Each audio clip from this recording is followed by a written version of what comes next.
Hello, my dear students. How are you? I hope all of you are quite well. Today, in this video, I am going to take a new concept, that is a subject verb agreement. According to this, a subject and a verb in a sentence are very important, and these two must agree with each other. एक sentence में subject और verb की बहुत importance है और ये एक दूसरे से एग्री करनी चाहिए. It means the verb used in a sentence must be according to the subject given in the sentence. कि जो हमारी वर्ब है सेंटेंस में वो हमारे सेंटेंस के सब्जेक्ट के अकॉर्डिंगली यूज़ होती है. Subject and verb agreement is must for a sentence. एक सेंटेंस के लिए सब्जेक्ट और वर्ब बहुत जरूरी है, उनके बीच में एग्रीमेंट होना. Subject and verbs must agree with one another in number, that is why singular and plural. अगर हमारा सब्जेक्ट सिंगुलर है तो वर्ब सिंगुलर होगी. अगर हमारा सब्जेक्ट प्लूरल फॉर्म में है then the verb used will be in plural form. It means if the subject is singular verb will be singular. If the subject is plural, the verb will be plural in form. Subject singular, verb singular, subject plural, verb plural. I am going to show you with the help of some examples. He is a good boy. In this sentence, he is a good boy. He is subject and the subject is third person singular. I have already told you about these in our previous videos. He is a third person singular subject. Now the subject is singular, the verb will be singular. Is हमारी जो present की forms है is, are, am. Are plural, am हमारा बेटा आई के साथ use होता है, तो सिंगुलर क्या है? इज. हमारा सब्जेक्ट ही सिंगुलर है तो वर्ब भी singular I, is. They are playing chess. यहाँ हमारा जो सब्जेक्ट है दे, इट इज प्लूरल, एक से ज़्यादा. तो हमारा जो वर्ब है बेटा it will be plural in form. तो हम यहाँ क्या यूज़ करेंगे? Are. They are playing chess. He goes to park. It is an example of present indefinite time. In present indefinite time verb ses is used with third person singular. यहाँ ही हमारा third person singular है, that is why verb will be singular in form, that is why it is goes. He goes to park. I first person singular.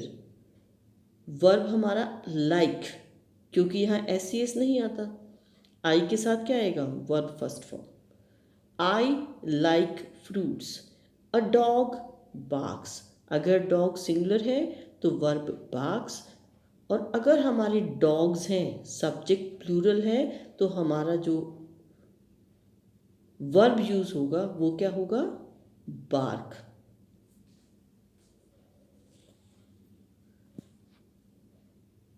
Now the next sentence is the list of books is on the table. In the given sentence, the subject is list. Books क्यों नहीं हमने यहाँ subject बनाया बेटा? Books की list it is singular. Is on the table. अब list singular है तो हमारा जो वर्ब है it will be singular in form is. The list of books is on the table. Our next rule is two singular subjects connected by और either, nor, neither need singular verb.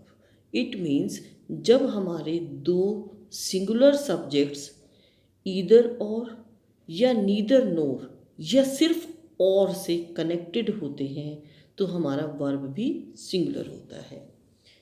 निर्वाण और Raghav, it means one of these two, दोनों में से एक.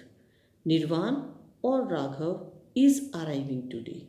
दोनों नहीं, बीच में और है, इट मीन्स या निर्वाण या राघव. Neither Sita nor Geeta. ना तो सीता ना गीता इज क्लेवर. अगर इनके बीच में एंड होता तो बेटा ये प्लूरल हो जाते, लेकिन जहाँ और लगा है नीदर नोर ईदर और ये सिंगुलर को दिखाते हैं। Neither she nor I am going to market. यहाँ एम क्यों आया?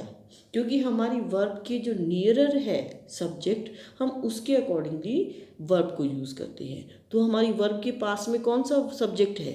आई। शी तो दूर है, तो आई के अकॉर्डिंगली सब्जेक्ट क्या होगा? वर्ब हमारा आई सब्जेक्ट है तो एम वर्ब होगा।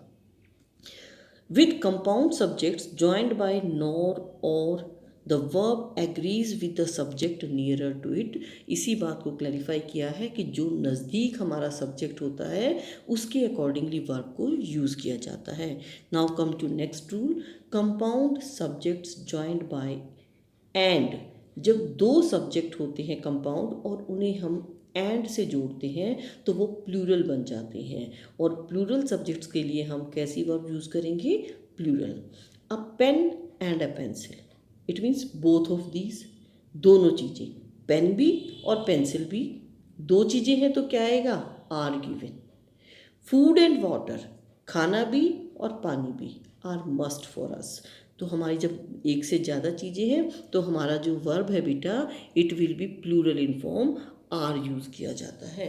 When a phrase clause is inserted between subject and verb, अगर हमारे सब्जेक्ट और वर्ब के बीच में कोई भी फ्रेज या क्लॉज इंसर्ट होता है बेटा, ऐड कर दी जाती है, it does not change the verb. तो इसका हमारे वर्ब पर कोई भी इफेक्ट नहीं आता। The boy who is in red shirt is my friend. अब यहाँ एक बीच में ऐड किया गया है सब्जेक्ट बॉय और वर्ब इज के बीच में, who is in red shirt, but इसका कोई इफेक्ट नहीं होगा हमारी वर्ब के ऊपर। हमारी वर्ब जो है वो सब्जेक्ट बॉय के अकॉर्डिंगली इज लगाई गई है। The boy is my friend, sentence तो ये है और बीच में ऐड कर दिया क्या? Who is in red shirt. Indefinite pronouns as subjects. जब इनडेफिनिट प्रोनाउंस जो होते हैं, ये हमने बेटा प्रोनाउंस की वीडियो में पढ़ा था।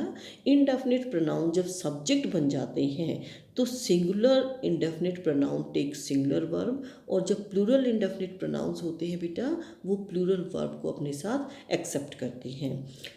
सिंगुलर कौन से होते हैं? Each, every, one, no one, somebody, some boy, someone.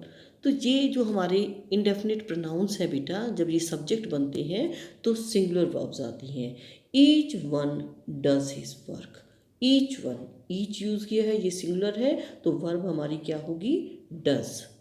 Everyone is, everyone singular subject है, इज भी हमारा वर्ब सिंगुलर आएगा, born with some qualities. Plural indefinite pronouns take plural verbs, लेकिन जो हमारे इंडेफिनिट प्रोनाउंस जब प्लूरल होते हैं तो वो प्लूरल वर्ब्स को एक्सेप्ट करते हैं। Both do a good deal of work, both क्या है? More than one. जब एक से ज़्यादा है तो वो प्लूरल हो जाता है, दैट इज़ वाई यहाँ हमारी वर्ब क्या है? डू, जो कि क्या है? प्लूरल वर्ब है। Now come to next rule. Some indefinite pronouns may be singular और प्लूरल, लेकिन कुछ ऐसे इंडेफिनिट प्रोनाउंस होते हैं जो सिंगुलर या प्लूरल दोनों में आ सकते हैं। Some of the sugar is in the plate. अब जो हमारी शुगर है ये अनकाउंटेबल है, शुगर को हम काउंट नहीं कर सकते यहाँ, इसलिए हमारा क्या आया है? इज़ आई है बेटा वर्ब की form. Some of the students, अब स्टूडेंट्स ज़्यादा हैं, काउंट कर सकते हैं, तो हमारा वर्ब क्या है? Are, which is plural. Some of the students are in the class, जब हमारा काउंटेबल है, प्लूरल है, तो हम प्लूरल वर्ब यूज़ करेंगे, और जहाँ शुगर अनकाउंटेबल है तो हमने सिंगुलर वर्ब को यूज़ किया।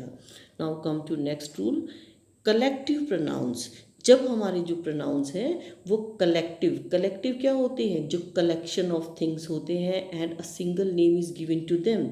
जैसे बहुत सारे फ्लावर्स को इकट्ठा कर दिया जाता है तो उसको क्या नाम दिया गया है? बुके। तो जो ये हमारे कलेक्टिव प्रोनाउंस होते हैं, सिंगुलर और plural depending on the meaning, ये उसके मीनिंग पर डिपेंड करते हैं। The bouquet is on the table, अब फ्लावर्स तो बहुत सारे हैं लेकिन वो मिलकर क्या बन गया? एक बुके। वो एक सिंगुलर सब्जेक्ट है बेटा। अब जब सिंगुलर थिंग है तो उसके लिए हमने क्या लगाया? इज़। द जूरी, अगर जूरी सिंगल है एज सिर्फ जूरी है बेटा तो वो सिंगुलर की तरह ट्रीट होती है, बट यहाँ क्या है, jury members have been arguing for 2 days, वो 2 दिन से आर्ग्यू कर रहे हैं, तो यहाँ ये हैव जो हमारा वर्ब है यूज़ किया गया है. There are some other rules also and we will discuss them in our next video. I hope all of you have understood it. Thank you and have a nice day ahead.